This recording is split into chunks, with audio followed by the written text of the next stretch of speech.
Setelah lulus dari SMK, Karin menganggur selama 1 tahun dan belum mendapatkan pekerjaan meskipun sudah mencari kemana-mana. Karin berasal dari keluarga sederhana dan sehari-harinya keluarganya itu hidupnya pas-pasan. Ibunya yang bernama Bu Tanti bekerja sebagai penjual makanan di pagi hari. Sementara ayahnya yang bernama Pak Harto bekerja serabutan. Kadang-kadang Pak Harto membantu mencari rumput untuk kambing milik tetangganya. Kadang juga mencuci motor di tempat cucian. Semua pekerjaan diambilnya untuk menambah penghasilan, meskipun hasilnya tidak seberapa. Karin memiliki seorang adik yang masih duduk di kelas 6 sekolah dasar dan sebentar lagi akan lulus sekolah dasar. Dan karena itulah Bu Tanti dan Pak Harto masih harus menanggung biaya sekolah. Padahal Bu Tanti sudah lelah bekerja, apalagi Pak Harto yang pekerjaannya tidak menentu, tidak bisa diandalkan sepenuhnya. Untuk mengisi waktu luangnya, Karin selalu membantu Bu Tanti memasak di pagi hari sebelum ibunya berangkat berjualan. Sebenarnya Karin merasa tidak enak hati dan tidak berguna karena sudah lulus sekolah tapi masih menganggur dan belum mendapatkan pekerjaan. Dia berharap segera bisa mendapatkan pekerjaan supaya bisa membantu kedua orang tuanya dan juga membiayai sekolah adiknya yang bernama Taya. Namun takdir berkata lain, Karin belum juga mendapatkan pekerjaan sampai saat ini. Meskipun Bu Tanti tidak mempermasalahkannya karena memang mungkin belum rezekinya si Karin. Pagi itu, Karin sibuk membantu Bu Tanti memasak di dapur, mulai dari membungkus nasi bungkus hingga jajanan ringan yang cocok untuk sarapan pagi, seperti risoles, gorengan, kue, dan juga yang lainnya. "Bu, biar aku bantu jualan ya Bu," kata Karin.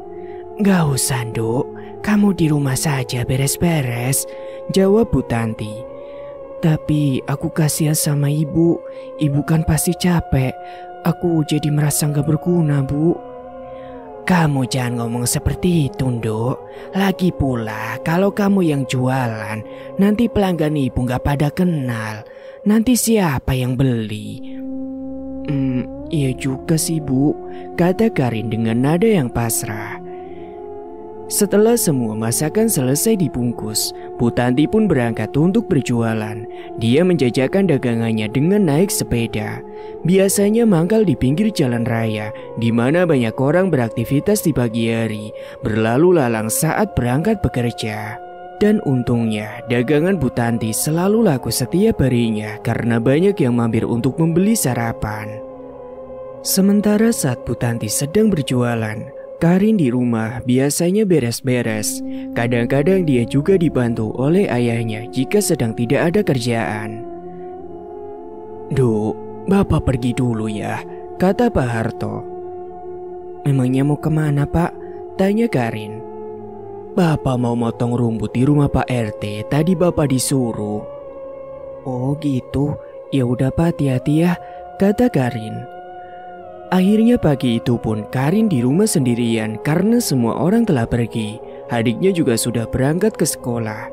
Hingga setelah beberapa saat setelah rumah menjadi bersih, Karin pun duduk sejenak di ruang tamu sembari merenung tentang nasibnya yang masih menganggur belum mendapatkan pekerjaan.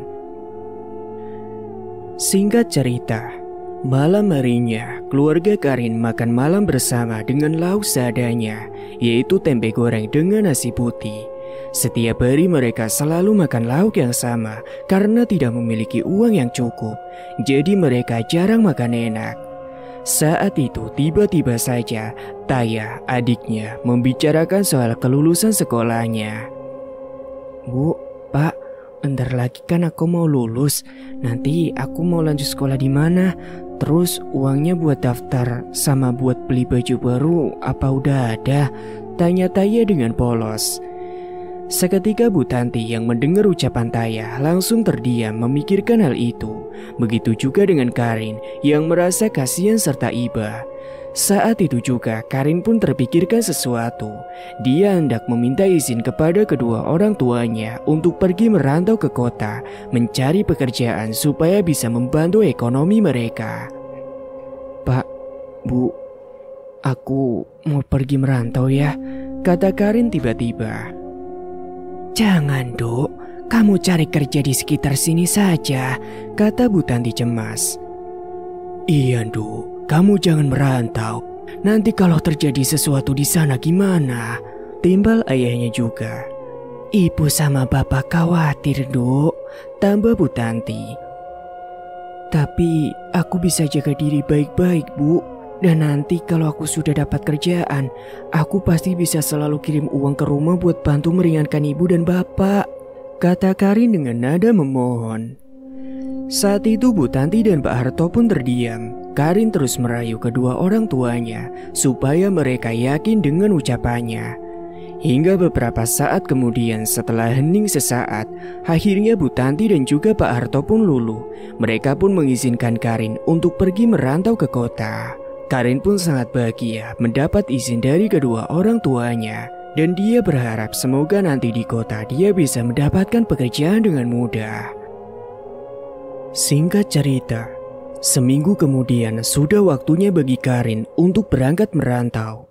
Dan pada malam harinya, dia sibuk mengemasi baju-baju dan berkas ijazah sekolah ke dalam tasnya yang akan dibawa. Saat sedang mengemasi barang di dalam kamar, tiba-tiba bapak dan ibunya datang menghampiri. Dok, panggil Bu Tanti. Iya, Bu. Kemudian Pak Harto dan Bu Tanti pun duduk mendekat di atas kasur untuk berbicara dengan Karin. Dok, ini ada sedikit uang dari ibu buat bekal kamu berangkat merantau, kata Bu Tanti sembari menyerahkan sejumlah uang yang tidak begitu banyak. Wah, beneran, Bu? Terima kasih banyak ya, Bu, kata Karin menerima uang itu dengan perasaan yang haru. Ini Bapak juga ada uang, Dok. Meskipun sedikit, kamu bawa ya, kata Pak Harto sembari menyerahkan uang tambahan kepada si Karin. Wah, iya Pak, terima kasih banyak ya Pak. Bu, Karin janji nanti kalau Karin sudah dapat kerjaan, Karin pasti akan ngasih uang ke rumah, ujar Karin dengan tulus. Kedua orang tua itu pun tersenyum sembari mengangguk mendengar ucapan Karin. Meskipun sebenarnya kedua orang tuanya merasa berat untuk melepaskan Karin pergi merantau sendirian. Namun mereka tahu ini juga mungkin adalah kesempatan terbaik untuk putrinya bisa menjelajah dunia luar. Dan mereka berdua hanya berharap semoga putrinya itu baik-baik saja di sana. Nanti kamu di sana kan sendirian, Dok. Kamu harus bisa jaga diri baik-baik ya, pesan Bu Tanti dengan suara penuh kekhawatiran. Iya, Bu. Karin janji, pasti kok. Sudah, Bapak sama Ibu tenang aja dan cukup doain Karin dari rumah, kata Karin mencoba menenangkan kedua orang tuanya. Suasana malam itu pun penuh dengan keharuan. Karin pun tak lupa juga berpamitan kepada adiknya. Taya juga berkata kepada Karin dia akan berjanji akan belajar lebih giat demi kelak bisa membalas kebaikan kakaknya. Dan singkat cerita, keesokan harinya, Karin pun sudah siap untuk pergi merantau. Dia pun berpamitan kepada orang tuanya dan juga adiknya kembali. Kemudian dia segera berangkat menuju terminal untuk menaiki bus, membawa bekal uang tabungannya sendiri dan juga beberapa uang tambahan yang diberikan oleh orang tuanya tadi malam. Memang Karin ini sejak lama sudah menyiapkan tabungan sendiri untuk jaga-jaga, dan lebih tepatnya dia sudah mulai menabung ketika dirinya itu masih duduk di bangku SMP. Dan alhamdulillahnya kini hasilnya itu tidaklah sia-sia karena dia bisa buat uang tersebut untuk bekal merantau di kota nanti. Setibanya di terminal, Karin pun akhirnya sudah menaiki bus. Kemudian dia menikmati perjalanan yang cukup lumayan jauh. Dan waktu di perjalanan, karena lelah, dia pun terlelap tidur. Dan tanpa terasa beberapa jam kemudian, Karin pun akhirnya sampai juga di kota tujuannya. Dia terpesona melihat banyak gedung-gedung bertingkat di kota dan suasana yang begitu ramai sekali. Sangat berbeda dengan suasana yang ada di desanya. Dan setibanya di terminal kota, Karin pun kemudian turun dan berniat untuk langsung mencari kos-kosan yang murah. Dia mencoba bertanya-tanya kepada warga sekitar, mengenai harga kosan yang terjangkau. Dan akhirnya dia pun menemukan kosan yang murah dengan ukuran kecil tetapi cukup untuk tempat dirinya tinggal. Dan sesampainya di kos barunya itu, Karin pun segera menata barang-barangnya dan segera beranjak tidur untuk istirahat karena lelah selama perjalanan jauh. Dan singkatnya pada malam harinya, Karin pun kemudian menyiapkan berkas-berkas lamaran pekerjaannya karena besok dia akan mencoba mencari lowongan pekerjaan. Beberapa dokumen penting dia siapkan dalam satu wadah agar besok dia tidak lupa. Dan setelah semuanya selesai, dia pun beranjak pergi ke warung terdekat untuk mencari makan malam. Untungnya warung itu berada dekat dengan kosannya, jadi Karin tidak perlu jauh-jauh untuk mencari makan, karena dirinya tidak mempunyai kendaraan di sana. Dan singkat waktu, pagi hari pun telah tiba. Suara ayam berkokok menandakan waktu sudah pagi. Karin segera bersiap-siap mandi dan juga sarapan karena dia harus pergi mencari lowongan pekerjaan. Dia sangat bersemangat pagi itu. Karin berjalan kaki dari satu tempat ke tempat yang lain guna mencari lowongan pekerjaan. Dia mendaftar kerja di beberapa tempat, namun lamarannya ditolak karena mereka sedang tidak membutuhkan karyawan. Meskipun begitu, Karin tidak menyerah. Dia tetap berusaha mencari kerja, meskipun sebenarnya dia sudah lelah karena berjalan kaki beberapa kilometer.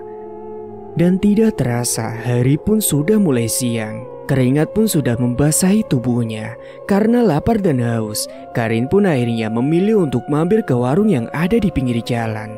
Dia memesan nasi dan es teh untuk makan siang sambil beristirahat sebelum melanjutkan pencarian pekerjaannya.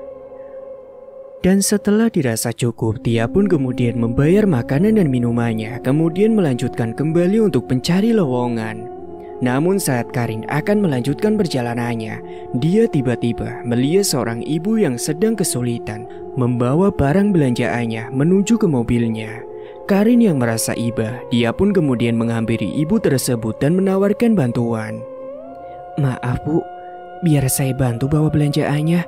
Kelihatannya ibu sedang kesusahan," tawar Karin dengan sopan. "Oh iya, terima kasih banyak ya.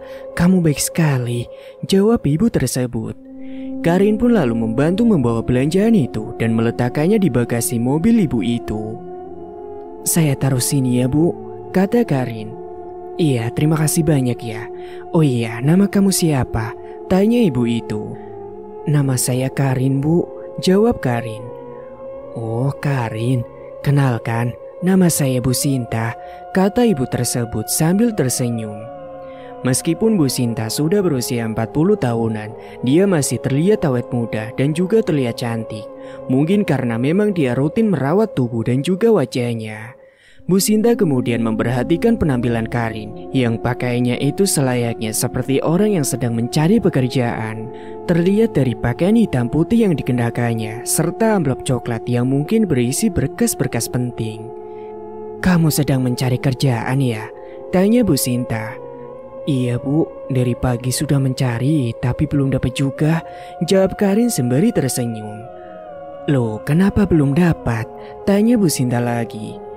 "Itu bu, tempat yang tadi saya datangin untuk lamar pekerjaan sedang tidak membutuhkan karyawan," jelas Karin kepada Bu Sinta. Bu Sinta pun terdiam sejenak. Dia sedang mencoba memikirkan sesuatu.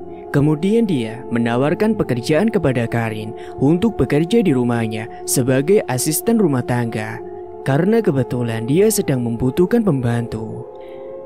"Gini saja, gimana kalau kamu kerja di rumah saya saja?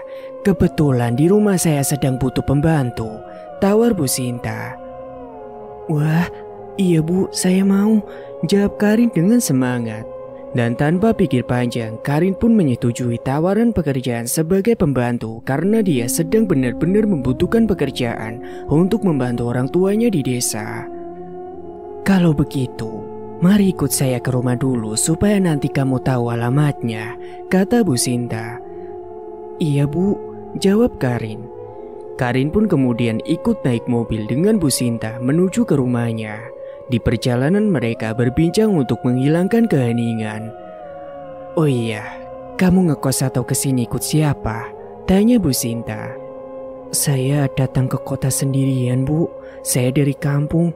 Kesini memang sengaja untuk mencari kerja. Dan baru kemarin saya sampai di sini, Bu. Dan saya ngekos di tempat yang cukup lumayan murah, jawab si Karin. Kenapa kamu berani sekali datang ke kota untuk perantau sendirian, Nak? Tanya Bu Sinta. Ya mau bagaimana lagi, Bu? Di kampung, saya sudah setahun menganggur, tidak dapat kerjaan. Sedangkan saya harus bantu orang tua untuk membiayai adik saya yang masih sekolah, Bu. Jawab si Karin. Oh gitu, saya turut prihatin ya. Semoga pekerjaan yang saya tawarkan kepadamu bisa membantumu dan juga keluargamu di sana. Iya, Bu, saya sangat bersyukur sekali bisa ketemu sama ibu dan ditawari pekerjaan oleh ibu. Selang beberapa saat, mereka pun akhirnya sampai di rumah Bu Sinta. Karin benar-benar kagum melihat rumah Bu Sinta yang sangat mewah, besar dan memiliki halaman yang begitu luas. Rumah bertingkat 2 dengan pagar besi mengelilinginya membuat Karin terpesona. Saat itu, Karin juga diperkenalkan dengan suami Bu Sinta. Ternyata suami Bu Sinta adalah seorang bos pemilik perusahaan besar. Tidak heran jika Bu Sinta tampak cantik karena memang selalu merawat diri dan rumahnya sangat begitu mewah, itu tidak heran baginya. Kebetulan Pak Adi sedang tidak berangkat ke kantor sehingga dia ada di rumah. Bu Sinta pun segera memperkenalkan Karin kepada Pak Adi. Karin, kenalkan ini suami saya, namanya Pak Adi, kata Bu Sinta. Karin pun segera bersalaman dengan Pak Adi untuk berkenalan. Karin, nanti kamu kerja yang rajin ya, katanya kamu ingin membantu orang tuamu. Jadi saya harap kamu benar-benar semangat kerja di sini, ujar Bu Sinta.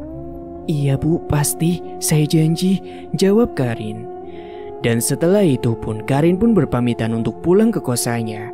Dia harus mengemasi barang-barangnya untuk dibawa ke rumah Bu Sinta karena dia kebetulan juga ditawari Bu Sinta untuk sekalian tinggal di situ karena ada kamar khusus untuk tempat pembantu. Dan Karin pun sangat bersyukur mendapat tawaran itu karena dia tidak perlu untuk ngekos lagi dan tentunya bisa meminimalisir untuk pengeluarannya. Singkat cerita, keesokan harinya, Karin pun datang lagi ke rumah Bu Sinta untuk mulai bekerja. Dia kemudian meletakkan barang-barang di dalam kamar khusus pembantu karena nantinya Karin akan tinggal di rumah Bu Sinta. Karin pun kemudian diantarkan oleh Bu Sinta untuk masuk ke dalam kamarnya. Di rumah itu hanya ada 2 karyawan, yaitu ART dan juga satpam yang berjaga di pos depan gerbang.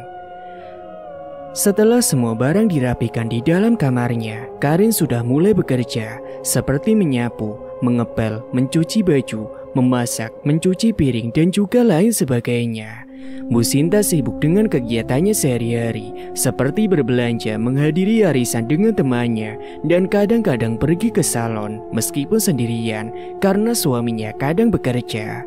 Dan Bu Sinta sangat jarang sekali berada di rumah. Dan singkat cerita, setelah cukup lumayan lama bekerja di sana, terjadi suatu peristiwa yang tidak mengenakan.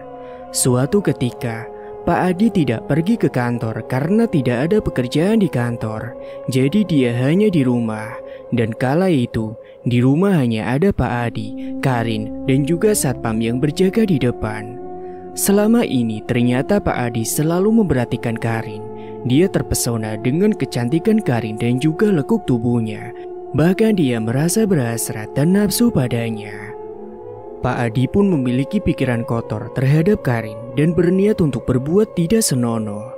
Dan hari itu, Bu Sinta tidak ada di rumah karena sedang berkumpul dengan teman-temannya dalam acara arisan. Dan biasanya pulangnya itu waktu sore hari. Dan kala itu, Pak Adi berpura-pura bersikap baik dengan membelikan makanan dan juga es dawet untuk Karin yang telah bekerja hingga siang hari karena kecapean. Siang itu Pak Adi juga menyuruh satpam untuk pulang ke rumah saja, atau lebih tepatnya meliburkan satpam untuk hari ini. Karena satpam tersebut tidak tinggal di rumah Pak Adi, rumahnya dekat. Karena satpam tersebut juga sudah memiliki istri dan anak, makanya dia memilih untuk tinggal di luar. Dan saat itu, Pak Adi memberikan es dawet dan jajan kepada Karin. Dan tanpa diketahui oleh Karin, ternyata di dalam es dawet itu, Pak Adi memberikan obat tidur dan juga obat perangsang. "Karin, istirahatlah sebentar. Kamu belum makan kan? Ini aku ada es dawet sama makanan buat kamu," ucap Pak Adi sembari menyerahkan barang belanjaannya itu kepada Karin. "Wah, beneran Pak? Terima kasih banyak ya Pak." Dan tanpa rasa curiga sedikit pun, Karin pun kemudian memakan dan meminum apa yang telah diberikan oleh Pak Adi. Hingga beberapa saat kemudian, Karin pun tertidur karena terpengaruh oleh obat tidur yang tercampur dalam es dawet tersebut.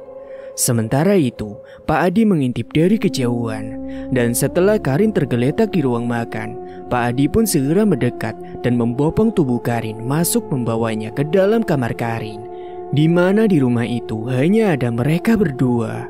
Karena satpam yang berjaga di depan juga sudah disuruh pulang oleh Pak Adi. Karin dibawa ke dalam kamar dan pintunya pun dikunci rapat oleh Pak Adi. Kemudian Pak Adi mulai melakukan tindakan tidak senonoh pada tubuh Karin yang saat itu tidak sadarkan diri karena efek obat. Dan akhirnya Karin pun kehilangan keperawanannya karena perbuatan Pak Adi yang sangat bejat itu, yang mana Pak Adi adalah majikannya sendiri. Hingga setelah beberapa jam, Pak Adi pun selesai melakukan perbuatannya tersebut. Dan ketika efek obat tidur mulai hilang, Karin pun mulai tersadar. Dia terkejut melihat dirinya telanjang tanpa busana, sementara Pak Adi berbaring di sebelahnya karena kecapean. Sontak Karin pun langsung terkejut dan berteriak, "Apa yang telah Anda lakukan?" ucapnya dengan raut wajah muka yang panik dan terkejut.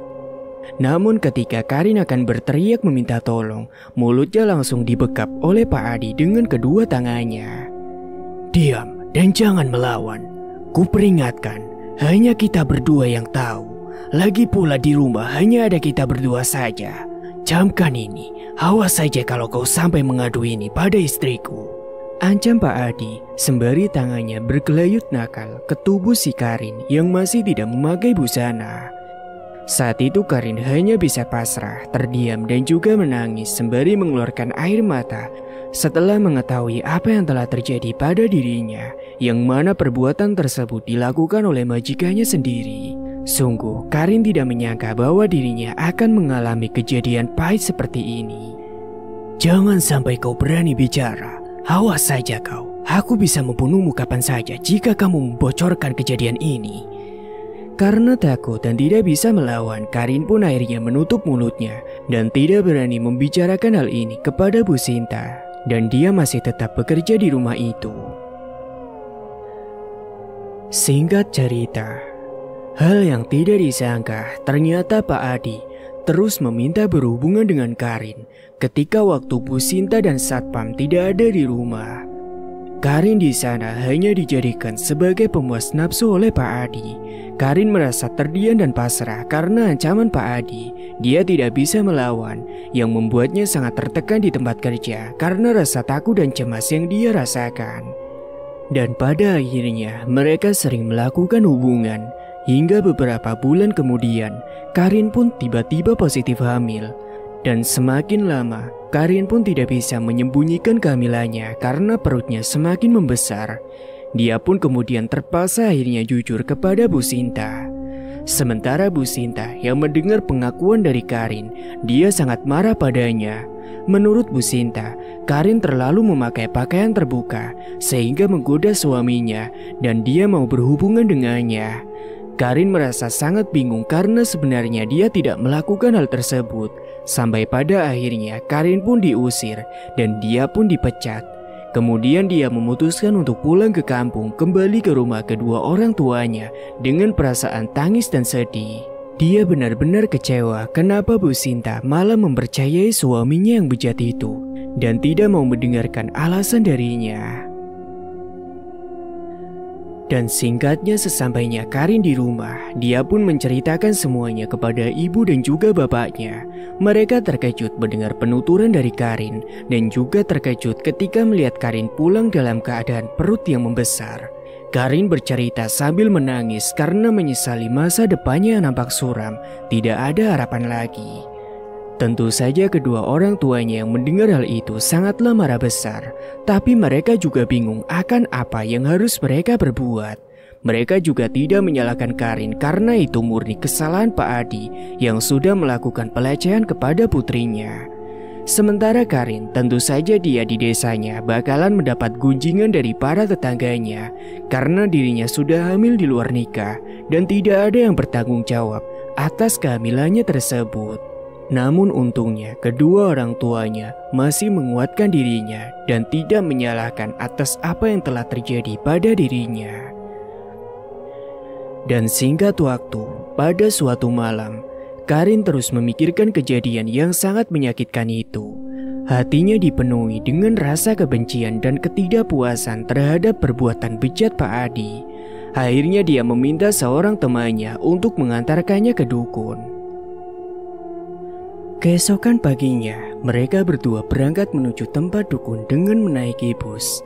Teman Karin adalah sahabatnya semasa SMK dulu.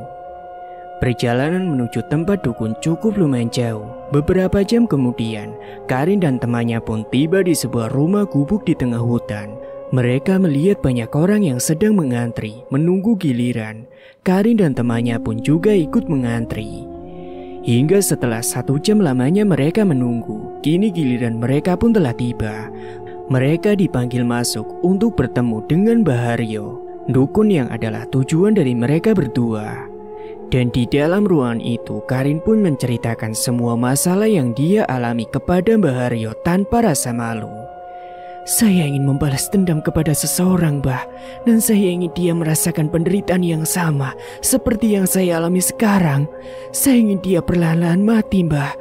Ki Haryo hanya mengangguk-angguk mendengarkan penjelasan dari Karin. Aku bisa membantumu, namun ada syarat tertentu yang harus dipenuhi terlebih dahulu. Kamu harus membayar mahar dan juga menyiapkan foto targetnya. Iya Mbah, semua hal itu sudah saya siapkan.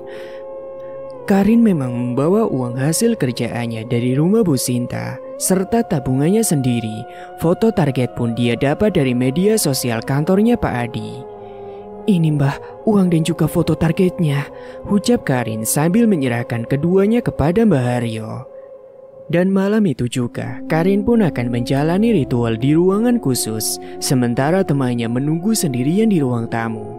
Di dalam ruangan ritual, Mbah Haryo mulai membakar kemenyan. Asapnya pun mulai mengepul memenuhi ruangan tersebut. Beberapa sesajen juga sudah tertata rapi di sana. Karin yang pertama kali masuk ke tempat seperti itu langsung merasa ngeri, bahkan bulu kuduknya pun merinding. Apalagi ruangannya hanya diterangi oleh lampu yang redup. Mbah Haryo segera mulai mengucapkan mantranya dengan bibir yang bergerak cepat sambil mengasapi sebuah boneka pocongan di atas bakaran kemenyan. Kemudian Mbah Haryo mengikat foto target tersebut dan mengasapkannya di atas bara kemenyan juga. Hembusan angin tiba-tiba masuk ke dalam ruangan membuat suasana semakin mencekam. Karin merinding ketakutan dan bahkan mengelus lengannya sendiri. Mbah Haryo kemudian mengambil foto target yang telah diikat di boneka pocongan dan mengolesinya dengan minyak yang entah tidak diketahui itu minyak apa. Lalu memberikan boneka pocongan itu kepada Karin. Bawalah boneka pocongan ini, selanjutnya terserah dirimu. Kau bebas tusuk bagian mana saja, maka orang yang kau incar juga akan merasakan kesakitan. Karin pun akhirnya menerima boneka pocongan dan juga jarum yang diberikan oleh Mbah Haryo. Lalu menusukkan jarum ke bagian alat kelamin boneka pocongan itu karena dendamnya terhadap majikannya yang telah pernah merampas mahkotanya dengan cara paksa. Setelah ritual selesai, Karin dan temannya pun kemudian pamitan untuk pulang ke rumah. Berjalan berdua melalui jalan setapak di tengah hutan pada malam yang gelap. Di perjalanan pulang, mereka merasa terganggu oleh beberapa kejadian yang membuat mereka merasa ketakutan. Mereka kemudian mendengar seperti suara langkah kaki yang jelas di belakang mereka, membuat jantung mereka berdebar kencang. Namun ketika mereka menoleh ke belakang, ternyata tidak ada apa-apa. Mereka pun kemudian melanjutkan perjalanan lagi. Tetapi sesaat kemudian, mereka mendengar suara meminta tolong, sehingga mereka pun berhenti sejenak dan menoleh kembali ke belakang. Saat keduanya menoleh ke belakang, mereka sangat terkejut melihat ada sesosok pocong dengan wajah yang hitam menyeramkan, berlumuran dengan darah, dengan mata yang tajam dan melotot, dengan mulutnya yang terbuka lebar dengan belatung yang membusuk di dalamnya. Sontak keduanya pun berteriak ketakutan. Namun sesaat setelahnya, pocong itu pun menghilang tiba-tiba entah kemana.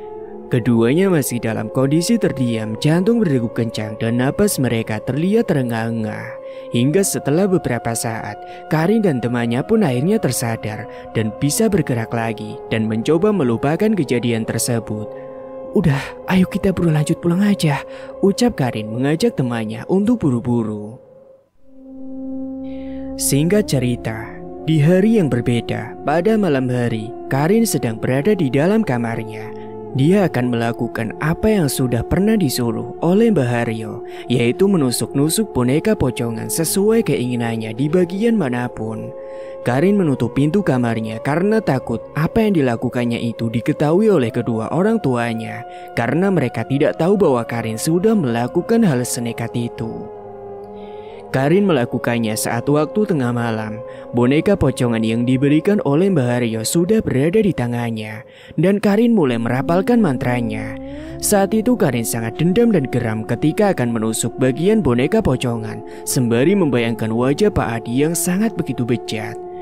Karin menusukkan jarum pada boneka pocongan tersebut di bagian alat kelamin, leher, dan juga bagian kaki beberapa kali karena dendamnya yang sangat begitu besar. Namun tiba-tiba Karin terkejut oleh sebuah hembusan angin kencang yang tiba-tiba masuk ke dalam kamarnya, diiringi dengan suara jendela kamarnya yang berdentum karena terbuka sendiri. Dia pun terperanjat mendengar dentuman jendela kamarnya, namun kemudian dia pun merasa puas karena dendamnya akan segera terbalaskan, dan bahwa keanehan yang terjadi di kamarnya itu adalah sebuah pertanda bahwa ritualnya sudah mulai bekerja. Sementara itu, di sisi lain, Pak Adi sedang tertidur pulas karena sudah berdamai dengan Bu Sinta setelah menyelesaikan masalah dengan Karin. Mereka akhirnya berhasil menutupi aib itu. Pada malam itu, Pak Adi tiba-tiba terbangun karena merasa perih pada bagian alat kelaminnya. Dia meronta-ronta dan kepanasan sehingga berteriak kencang sampai membangunkan Bu Sinta yang sedang tertidur pulas di sampingnya tersebut. "Wah!" Pak Adi pun berteriak ketika melihat alat kelaminnya yang sudah membengkak, lebam dan juga terasa perih. Bu Sinta terkejut dan segera bangun mendengar teriakan suaminya. "Apa yang terjadi, Pak? Kenapa teriak-teriak?" "Ini, Bu, lihatlah." "Loh, kenapa bisa begini, Pak?"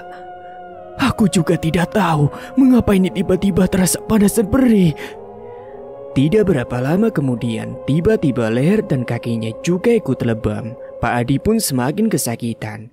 Bu Sinta panik dan segera membawa Pak Adi ke rumah sakit.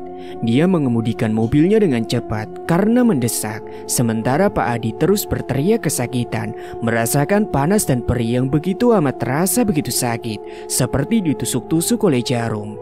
Hingga beberapa saat kemudian akhirnya mereka pun sampai di rumah sakit. Dan saat itu akhirnya Pak Adi pun diputuskan harus dirawat inap di rumah sakit. Dan singkat ceritanya, Pak Adi telah dirawat di rumah sakit selama 2 hari, tetapi sakitnya tidak kunjung sembuh. Dia terus merintih kesakitan karena pembengkakan dan juga memar pada alat kelamin, leher, dan juga kakinya. Di rumah sakit, Pak Adi juga sering diganggu setiap malam yang membuatnya sulit untuk tidur dan juga merasa kelelahan. Pada suatu malam, Bu Sinta yang menjaga Pak Adi di ruangan tersebut sudah tidur pulas lebih dulu, sementara Pak Adi belum bisa tidur dan memutuskan untuk menonton televisi untuk menghibur dirinya. Karena ruangan yang dia tempati adalah kamar VIP yang dilengkapi dengan televisi, kamar mandi, kasur, dan juga sofa. Saat itu, tiba-tiba Pak Adi melihat sebuah bayangan hitam yang melintas di depannya ketika dia sedang fokus menonton televisi. Pak Adi pun sontak terkejut karena bayangan hitam itu tiba-tiba melesat dengan sangat cepat dari pandangannya. Pak Adi merasa ketakutan, merinding, dan sesaat kemudian dia dikejutkan oleh sesosok tinggi besar dengan gigi taring yang panjang dan tajam serta bulu hitam lebat yang berdiri di hadapannya yang muncul secara tiba-tiba. Sosok itu adalah genderuwo yang menatap tajam ke arah Pak Adi dengan kedua mata merah menyala. Seketika tubuh Pak Adi pun terasa kaku, tidak bisa digerakkan, dan mulutnya terasa terkunci, sulit untuk berteriak. Akhirnya Pak Adi pun pingsan di ranjang rumah sakit. Dia tidak sadarkan diri hingga pagi hari. Dan keesokan paginya, Bu Sinta pun bangun lebih dulu dan melihat Pak Adi sedang tidur pulas. Dia pun mencoba membangunkan suaminya karena harus sarapan. "Pak, bangun Pak," ucap Bu Sinta. Sesaat kemudian, Pak Adi pun akhirnya terbangun, tampak kesulitan membuka kedua matanya karena masih merasa ngantuk. "Ayo sarapan dulu, Pak." Namun saat itu juga, Pak Adi pun langsung teringat kembali dengan kejadian semalam dan langsung terperanjat ketakutan. "Pak, kenapa Pak? Ada apa?" tanya Bu Sinta panik. Gak apa-apa mah, gak apa-apa," jawab Pak Adi gugup, mencoba menyembunyikan hal yang dialaminya dari sang istri. Sementara Bu Sinta merasa keheranan dengan apa yang terjadi dengan Pak Adi. Namun setelah itu, Bu Sinta mencoba membantu menyuapi makanan kepada suaminya. Dan setelah makan, Bu Sinta pamit kepada Pak Adi karena ada urusan dengan temannya. Pak Adi pun hanya menghela napas sebagai jawaban. Hidupnya menjadi tidak tenang dan selalu gelisah karena diteror oleh sosok-sosok menakutkan. Namun selang beberapa lama setelah kepergian Bu Sinta, Pak Adi kembali dikejutkan oleh suara yang tiba-tiba memanggil namanya. Suara itu terdengar seperti orang yang dia kenal, namun terdengar samar-samar. "Pak Adi, Pak Adi." "Karin, apa itu kau Karin?" teriak Pak Adi.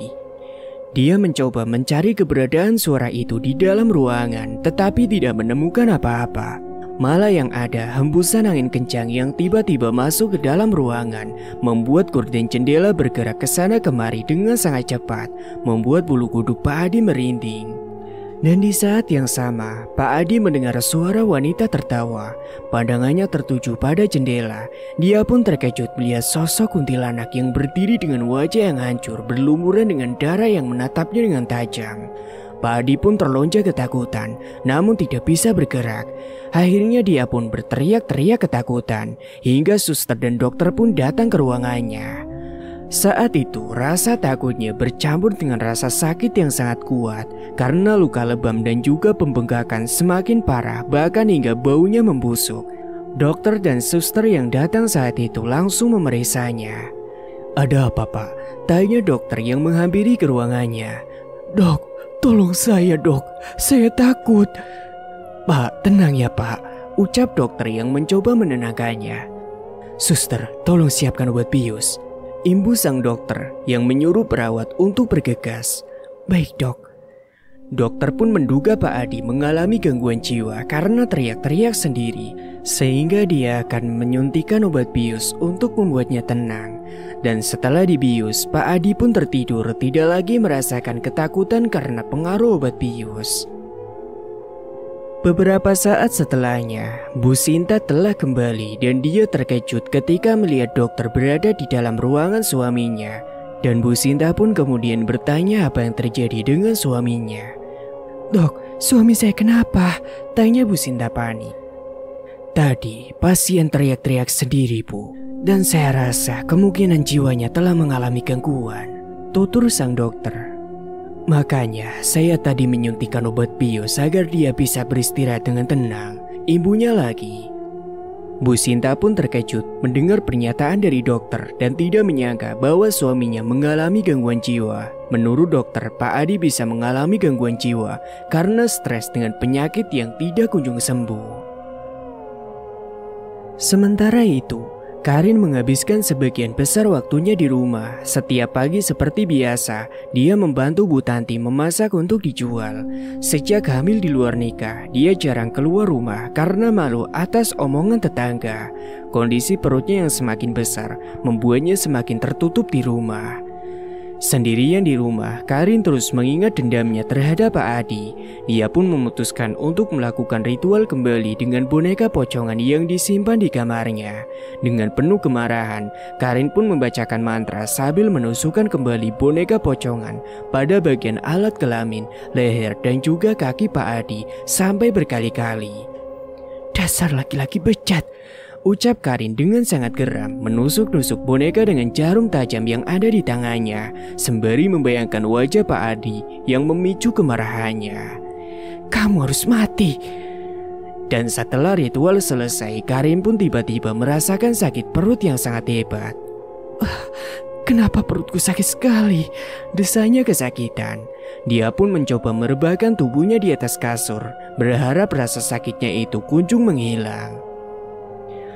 Sementara di sisi lain, di tempat yang berbeda, Pak Adi pun terbangun dan berteriak kesakitan. Bu Sinta yang sedang duduk sambil menatap ponselnya sontak terkejut. Sakit, panas. Pak, kenapa Pak?" tanya Bu Sinta cemas. "Bentar Pak, Ibu panggilkan dokter dulu." Sesaat kemudian, dokter pun dengan tergesa-gesa datang ke ruangan Pak Adi. Terlihat Pak Adi sangat kesakitan dan tiba-tiba tubuhnya mulai berbau busuk. Bahkan sampai Bu Sinta harus menutup hidungnya karena bau yang sangat tidak dia tahan. Bahkan dokter yang sudah memakai masker pun juga menutup hidungnya dengan tangan. Dokter pun kemudian segera memberikan obat pereda nyeri kepada Pak Adi untuk sedikit meringankan rasa sakitnya. Meskipun sudah di ronsen secara medis, Pak Adi tidak menderita sakit apapun, tapi dia harus tetap dirawat di rumah sakit tersebut. Hingga di lain waktu, malam itu Bu Sinta pun izin keluar mencari makan di luar rumah sakit karena tidak tahan dengan bau busuk di dalam ruangan yang membuatnya kehilangan nafsu makan. "Pak, Ibu keluar sebentar ya." "Mau apa Bu?" "Mau cari makan Pak." "Ya sudah, tapi jangan lama-lama." Dan setelahnya Bu Sinta pun beranjak pergi meninggalkan Pak Adi. Pak Adi pun kemudian yang sendirian di ruangan itu memutuskan untuk menonton televisi. Namun dirinya itu tiba-tiba dikejutkan dengan kedatangan beberapa sosok yang tiba-tiba muncul di depannya. Bahkan tak hanya ada satu, melainkan ada beberapa. Ada sosok tinggi besar yang adalah genderuwo, kuntilanak, pocong, dan bahkan juga buto hijau. Pak Adi pun yang melihat hal itu langsung merasa takut dan panik. Tolong pergi." Namun sosok tinggi besar itu mengancam Pak Adi dengan kata-kata yang membuatnya terkejut dan semakin ketakutan. "Hidupmu akan segera berakhir. Karena kami akan membalaskan dendam dari seseorang yang pernah kau lukai." "Tidak, apa maksudmu? Aku tidak mengerti." "Jangan pura-pura bodoh kau dasar manusia hina," ucap sosok itu dengan wajah yang tersenyum menyeringai. "Pergi, jangan ganggu aku," ucap Pak Adi dengan ketakutan yang semakin memuncak. Suasana di dalam ruangan seketika menjadi gelap karena semua lampu padam dan hembusan angin masuk membuat suasana mencekam dan menakutkan. Perlahan-lahan sosok-sosok itu mendekati Pak Adi yang berusaha turun dari ranjang tempat tidurnya. Dia mencoba ingin melarikan diri, namun sialnya dia justru terjatuh. Pak Adi akhirnya terjatuh dari ranjang saat mencoba turun, dan saat itu juga dia pun meninggal karena tidak ada seseorang pun yang menolongnya. Dan singkatnya ketika Bu Sinta kembali ke ruangan setelah makan malam di luar, dia terkejut melihat suaminya terjatuh. Bu Sinta pun segera memanggil dokter yang kemudian memeriksa Pak Adi dan menyatakan bahwa Pak Adi telah meninggal dunia dan diduga karena serangan jantung yang menimpa dirinya. "Maaf Bu, Pak Adi sudah meninggal dunia. Kemungkinan ini karena terkena serangan jantung." Mendengar penuturan dari dokter, sontak Bu Sinta pun berteriak histeris memeluk tubuh Pak Adi karena dia belum siap kehilangan suaminya. Keesokan paginya, jenazah Pak Adi pun segera dibawa pulang untuk dimakamkan. Dan sesampainya di rumah, jenazah Pak Adi pun dimandikan. Namun si pemandi jenazah kaget melihat luka lebam dan pembengkakan di beberapa bagian tubuh Pak Adi. Dan bahkan saat akan dikafani, jenazah Pak Adi mengeluarkan cairan putih dari alat kelaminnya, membuat Bu Sinta sedih melihatnya. Akhirnya Bu Sinta pun menyadari sesuatu, bahwa mungkin apa yang dialami Pak Adi adalah karma atas perbuatannya selama ini. Dan Bu Sinta menebak mungkin saja tuduhannya terhadap Karin adalah salah. Dan mungkin kelak nantinya Bu Sinta akan meminta maaf kepada Karin secara langsung dan juga kepada keluarganya. Namun dia belum tahu kapan akan mengunjungi rumah Karin, karena masih banyak urusan terkait kantor Pak Adi yang harus diurus, karena kini dirinya lah yang harus menggantikannya. Singkat cerita, waktu telah lama berlalu. Karin sudah mencapai usia mendekati kehamilan 9 bulan. Tiba-tiba Bu Sinta bertamu datang ke rumahnya. "Assalamualaikum," terdengar suara salam dari luar pintu. Sontak Karin dan kedua orang tuanya pun langsung beranjak mendekati pintu rumahnya dan membukakan pintu itu. Dan setelah pintu terbuka, Karin dan kedua orang tuanya terkejut melihat kedatangan Bu Sinta yang mengetahui alamat rumah Karin, karena sebelumnya Karin memberikan data dirinya kepada Bu Sinta waktu dirinya bekerja di tempatnya dulu. Nampak Pak Harto terlihat geram melihat kedatangan mantan majikan tempat putrinya bekerja. Namun Bu Sinta segera buru-buru menjelaskan maksud kedatangannya. "Mau apa kau datang ke sini? Mau menghina anak saya?" ucap Pak Harto dengan sangat geram. "Tenang Pak, saya datang kemari untuk meminta maaf kepada Karin atas perilaku almarhum suami saya," kata Bu Sinta. Mereka masih berbincang di ambang pintu karena Bu Sinta belum diizinkan masuk ke dalam rumah. Karin yang tertarik dengan ucapan Bu Sinta yang berkata almarhum, kemudian dia berucap kepada ayahnya. "Pak, bagaimana kalau kita dengarkan dulu penjelasannya?" kata Karin. Dan setelah itu pun akhirnya Bu Sinta pun diizinkan masuk ke dalam dan mengungkapkan maksud kedatangannya tersebut. "Karin, suami saya telah meninggal. Kedatangan saya kemari ingin meminta maaf kepadamu dan juga keluargamu atas kesalahan suami saya. Saya sadar bahwa ini bukan kesalahanmu dan itulah sebabnya suami saya meninggal dalam keadaan yang sangat tidak wajar. Dan mungkin ini adalah karma bagi suamiku," terang Bu Sinta dengan wajah yang nampak sedih mengingat kematian suaminya secara tiba-tiba. Karin yang mendengar itu merasa puas dan tersenyum dalam hatinya. Namun dia tidak akan menunjukkan wajah tersebut kepada Bu Sinta. Dia akan berpura-pura menunjukkan wajah iba atas apa yang terjadi pada Pak Adi. "Saya turut berduka cita, Bu," ucap Karin namun dengan suara yang datar. "Iya Karin. Kalau boleh tahu, kehamilanmu sekarang sudah berapa bulan?" tanya Bu Sinta menatap ke arah Karin. "Sudah 9 bulan, Bu. Sebentar lagi mau melahirkan ya. Oh iya, saya juga berniat akan bertanggung jawab atas kehamilan Karin yang telah dihamili oleh suami saya. Saya akan membiayai urusan kelahirannya sebagai tanda maaf saya." "Kalau begitu terima kasih," timbal Bu Tanti. "Sama-sama Bu." Namun tiba-tiba ketika mereka tengah berbincang, Karin tiba-tiba merintih kesakitan, mungkin karena kontraksi. "Hah, sakit Bu," teriak Karin. "Ya Allah Dok, kamu kenapa Dok?" ucap Bu Tanti. "Sepertinya Karin mau melahirkan Pak. Bu, ayo kita bawa ke rumah sakit pakai mobil saya." Untungnya ada Bu Sinta yang datang dan juga membawa mobil sehingga Karin bisa segera dilarikan ke rumah sakit. Di perjalanan Karin terus merintih kesakitan, teriak-teriak membuat semua yang ada di dalam mobil semakin panik. Namun sesaat kemudian, Karin pun akhirnya pingsan. Perjalanan ke rumah sakit masih cukup jauh. Dan di dalam kesadarannya yang terputus, Karin bermimpi berada di sebuah hutan yang pernah dia lewati bersama temannya saat pergi menuju ke rumah dukun santet. Di kegelapan hutan itu, Karin melihat ada sesosok tinggi besar yang menyeramkan dengan gigi taring yang panjang dan tajam, menghentakkan kakinya yang sangat begitu besar dan berat sehingga membuat tanah bergetar. Tak hanya sosok genderuwo, tetapi juga ada kuntilanak yang tiba-tiba muncul. Dan sosok kuntilanak itu meminta bayinya diserahkan kepadanya karena dia menginginkan anak itu sebagai bayaran atas apa yang Karin inginkan ketika mendatangi dukun tersebut. Iya, sosok yang membantunya membalaskan dendamnya itu menginginkan bayaran. "Serahkan bayimu padaku." Tidak, tidak.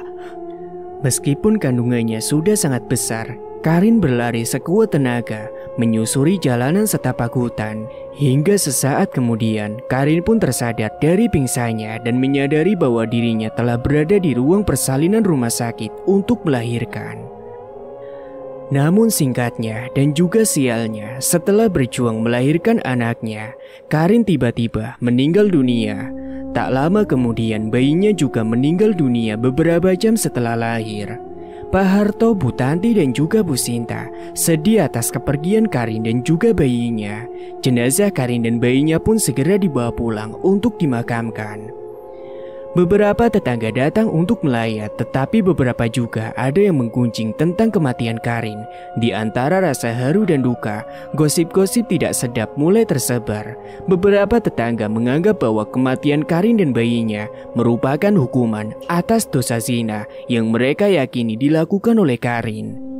Mereka menyebutnya sebagai azab atas perbuatan Karin yang dianggap melanggar norma-norma sosial. Gosip itu menambah kesedihan bagi keluarga yang telah ditinggalkan. Meskipun begitu, ada juga tetangga yang masih menyayangi dan mengenang Karin dengan baik, mengingat sisi baiknya Karin dan memberikan dukungan moral kepada keluarga yang ditinggalkannya.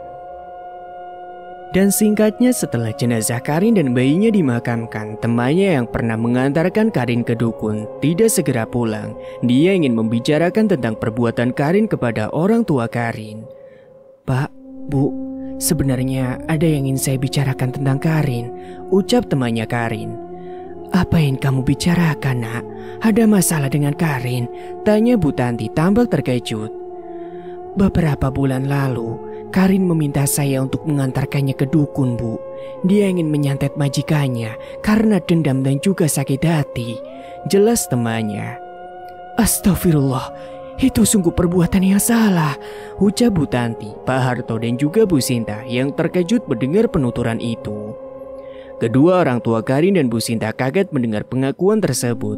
Namun Bu Sinta tidak menyalahkan Karin seutuhnya karena dia mengerti bahwa Karin mungkin sangat kesal dan benci dengan perbuatan suaminya yang sangat begitu kejam dan bejat. "Saya mengerti, Bu. Karin melakukan itu karena suami saya yang telah berbuat buruk, sehingga mungkin Karin merasa dendam," tutur Bu Sinta. "Maafkan Karin juga ya, Bu. Saya tidak menyangka bahwa putri kami akan melakukan hal sefatal itu," timbal Bu Tanti. "Iya, Bu, gak apa-apa. Sebenarnya ini bukan sepenuhnya kesalahan Karin," timbal Bu Sinta yang mencoba menerima fakta dengan lapang dada. Dan pada akhirnya mereka pun saling memaafkan dan berdamai, berusaha melupakan semua kejadian yang telah terjadi. "Oh iya, Pak, Bu, ini ada sedikit uang untuk keluarga kalian. Anggap saja sebagai permintaan maaf saya dan suami saya, karena dulu saya tidak bisa menjaga Karin saat bekerja di rumah saya," ujar Bu Sinta sembari memberikan beberapa lembar uang. "Aduh, Bu, tidak usah," tolak Pak Harto. "Udah ambil saja, Pak, Bu, saya ikhlas, tolong diterima," paksa Bu Sinta dengan halus. "Kalau begitu saya terima. Terima kasih banyak, Bu," ucap Pak Harto menerima uang tersebut untuk menghargai Bu Sinta. "Sama-sama, Bu. Pak, kalau begitu saya pamit pulang ke kota dulu. Nanti kapan-kapan saya akan mampir lagi ke sini, sekedar untuk bertakziah ke makam si Karin," kata Bu Santi yang kemudian berpamitan. Bu Tanti dan Pak Harto pun kemudian mengantarkan kepulangan Bu Sinta. Teman Karin yang saat itu masih ada di sana juga ikut berpamitan pulang kepada kedua orang tua Karin. Dan kedua orang tua Karin juga berterima kasih kepadanya karena telah memberitahukan apa yang sebenarnya yang telah dilakukan oleh putrinya. Tamat, cerita pun selesai. Dan itulah ending dari cerita kali ini. Terima kasih bagi kalian yang sudah menyimak cerita dari awal sampai selesai. Dan nantikan juga cerita-cerita berikutnya yang tentunya tidak akan kalah menarik. Sekian dulu dari Mang Ripan. Wassalamualaikum warahmatullahi wabarakatuh.